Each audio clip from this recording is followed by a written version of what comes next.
嗨，朋友们，大家好！今天呢，再跟朋友们分享一件这个康熙年间的墨地儿素三彩的笔筒啊。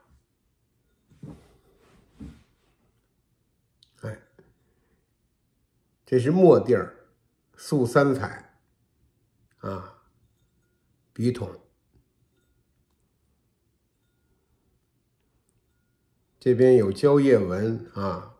它主要画的呢是白梅，有山石、白梅啊，两只翠鸟，这有两只翠鸟啊。它这是粉彩啊，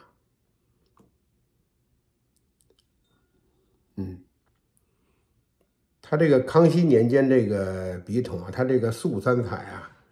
它这个是墨彩，这打底是墨彩。墨彩呢，它跟这个所谓的叫乌金釉还真的不一样啊。如果您要拿高倍的放大镜看啊，它这个墨彩啊，它里边的几乎就像这种画画那种墨迹似的啊，几乎就是那样纯黑的啊。这个乌金釉呢，它有的时候你远看比较黑，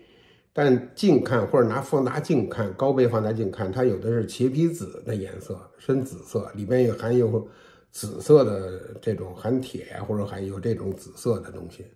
啊。这个墨地儿的，像这墨彩，它是纯黑的啊。这康熙这个笔筒的素三彩啊，这也在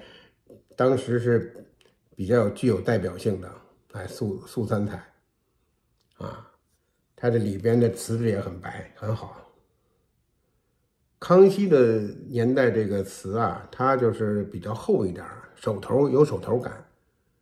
啊，比这个雍正啊、乾隆年间的这些东西都要重一点啊，手头要重一点啊。它这画工也是很讲究啊，翠鸟画的也很细啊。这个白梅呢，这个白的粉彩啊，它都有凸凹感，摸起来呢都比较厚实啊。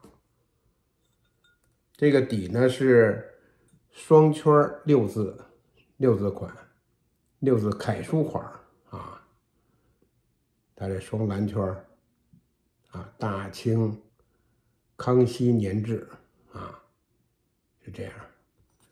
它这口呢，这个口沿处呢也是酱釉口，画了一圈酱釉啊，底下也是有酱釉，画了一圈啊，画的很漂亮，也是很完整啊。这个笔筒呢，高呢大约有14公分啊，直径呢也是13公分啊，这么几个笔筒。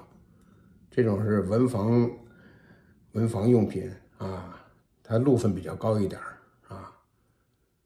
所以这个呢，在康熙年间呢，这种素三彩墨地儿素三彩，这比较具有代表性的啊。它这个墨地儿呢也有瓶啊，瓶在康熙年间四方的瓶比较多一点啊，这种墨三彩，素三彩墨地儿的，大瓶也有，很漂亮，它这个保存的也完整啊，画工也比较精湛啊，